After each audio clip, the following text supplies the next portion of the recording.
Hello everyone, welcome to another episode of the Visual Showcase for the EU Review. As promised previously, this time we're looking at the Star Wars Vault. Now, in a previous Visual Showcase, we took a look at Star Wars Year by Year, one of those relatively rare Star Wars books that has a slipcase over a hardback book inside it. Also, in a previous From the Archives visual episode here on the Facebook page, I showed you parts of my own sort of personal vault.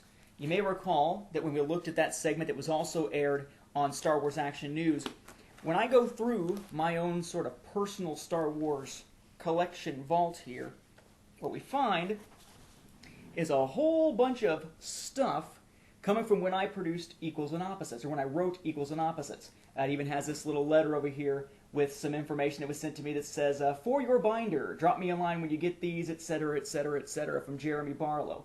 Basically, this to me was my way of keeping track of all the different steps throughout the process of putting together Equals and Opposites. It was one of those things that, to be totally honest with you, I never thought I would get to do, so I wanted to chronicle the entire process from start to finish. So it's a binder that includes the original letter asking me if I wanted to write for Tales, and everything up through the final production of the comic, including some other oddball issues tied into the release of the toys much later on.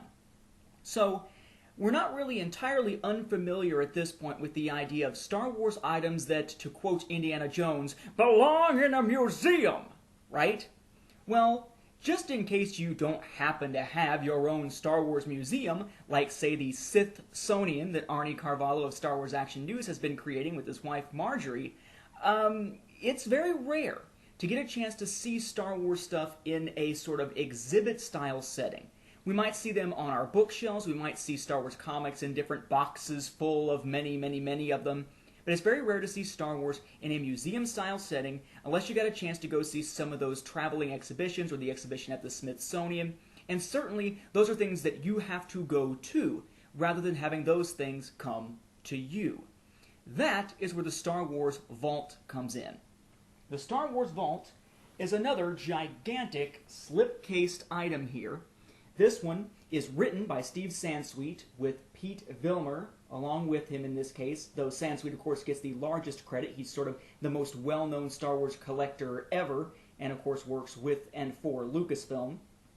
Now, what you get with the Star Wars Vault, first of all, is this gigantic slipcase, as I mentioned. Very, very nice. You take that slipcase, if I can pick the right end here, and remove it to reveal this hardback book inside. Now, this hardback book is a little bit flimsy. You've got this little bit here at the spine, and as you open it, you see it's not a very strong spine there. So this is a book where the end of it sort of wiggles a little. You're going to want to be careful with it. It is not the most durable book you'll ever see, but it's certainly not going to fall apart in your hands like the art and making of The Force Unleashed did. So it's somewhere in between a strong hardback book and something that's going to fall apart when you pick the thing up. But I digress. What you have here, basically, is an item produced in 2007 that acts as a sort of mini museum of Star Wars collectibles. I'm trying to find the easiest way to show you this and make it actually make sense. As you flip through, first off, on the inside, you open the flap, and there are two CDs of audio items in here. We might just call them artifacts. They often call things artifacts, say, when teachers put together binders to show what they've done throughout the year teaching, things that can go in a portfolio to show when looking for a new job. Sometimes these things are called artifacts rather than portfolio pieces. Think of this as a book of artifacts, showing off different points in Star Wars' evolution, both from a film standpoint and from a merchandising and expanded universe standpoint, though certainly much more so the former than the latter. What you'll find then as you go through is things like these, just going to a random page here. We have some information on marketing over on this side, and then on this second side, not only do you have information here about marketing, but when they start talking about things like, I guess it's color forms maybe, that they're talking about on this side, you'll be able to pull out items from here. The rub downs, the color forms, I think is what they were called. One example of a background with some actual little color forms here. What you'll find is that as you go through the book, most of the information is in regular printed form with just pictures. However, you will continuously come across items that are actual physical, either replicas of original stuff, like this here, land speeder, punch-out type thing, that is either a replica or an actual collectible from the lifetime of Star Wars, particularly stuff that is older. Some pages don't have as much. Oftentimes you'll find little things that can be pulled out from the sides. It's really just an odd book, and yet really cool at the same time. You'll find yourself often, as you flip through here, looking for individual items. You will often find yourself, here's something about the stop motion for the Tauntauns, for example. You'll actually probably find yourself, A, trying to be extremely careful with what you have in the book here, but also, B, being fascinated by what is in here. In this case, we have a reproduction, for example, of a story treatment for The Empire Strikes Back that is reproduced from George Lucas on sort of mock notebook paper here and included attached into the section about The Empire Strikes Back. Now you notice it's not attached by much. It is extremely fragile. But as you flip through, you'll find more and more until eventually you reach the point where you're looking at things like Ewoks and droids. And some pages, you'll wind up finding yourself kind of going like this over the different items in there to see, are these pictures or are these artifacts? Are these things I can actually take out? Or are these things that are just images built into the page? And as you go through, you'll find that distinction almost becomes harder and harder to make, and you'll be touching things more and more.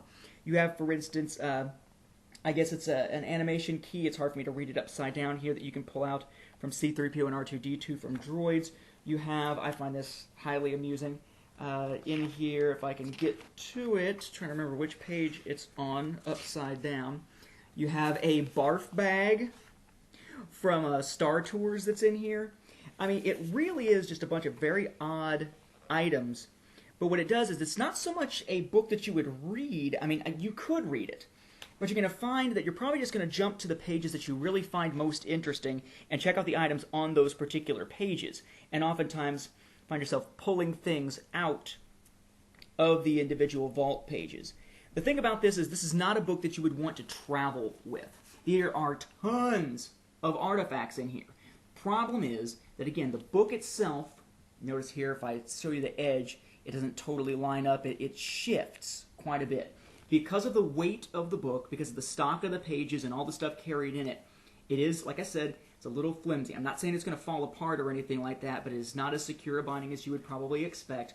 Plus, there's tons of stuff in here that are fragile, that could very easily be lost.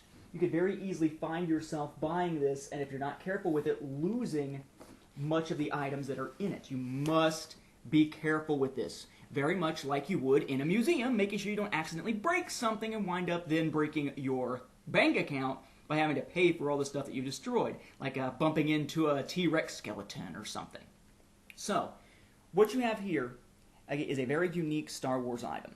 It's not quite like year by year. It doesn't go through the whole Star Wars saga from beginning to end in terms of real-life chronology. That's not what you're getting. But you are getting a trip through the early days of Star Wars and some of the latter days of Star Wars, predominantly around the formation of the classic trilogy, not the prequel trilogy, though it's in there a little bit. And instead of having to just read about items from back then or see pictures about them, you see facsimiles, recreations, and in some cases original items from the time period. In that sense, it's a great chance to blend Star Wars collecting with Star Wars reading or Star Wars historical perspectives here. Now, you would expect something like this to cost quite a bit. It is heavy, it has all those artifacts in it, it's not just a regular type of book. I believe, and it's hard for me to find this, I've looked around online and just found suggested retail prices. Suggested retail prices on this tended to be around $60. Most places that you could buy it would try to undercut everybody else, but still, you're going to wind up spending probably more than $50 on this unless you got a really good deal like I did initially on Amazon.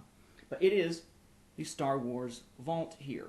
Now, how could you get this today? This was out of print. It came out in 2007. I would actually not recommend Amazon on this one. Amazon is usually a good place to find things that are either out of print or have gone out of print, but they still have in stock, or at least you'll find sellers who are selling them on Amazon through Amazon Marketplace. I'm not actually going to suggest going that route because most of those are a little more expensive than you could find elsewhere. If you were to go on somewhere like eBay, you'll find that prices for this thing range all over the place. The lowest price I've ever seen for it is right around 20 bucks or so. The highest price I've seen for it is about 250 bucks for one that is still sealed and in great condition. What I would do, if you want to get your hands on a copy of this, and you're actually going to open it up and use it, okay, is you want to probably go on eBay, look around for a copy, assume you're probably going to spend more than 50 bucks, but try to spend less than 100 bucks.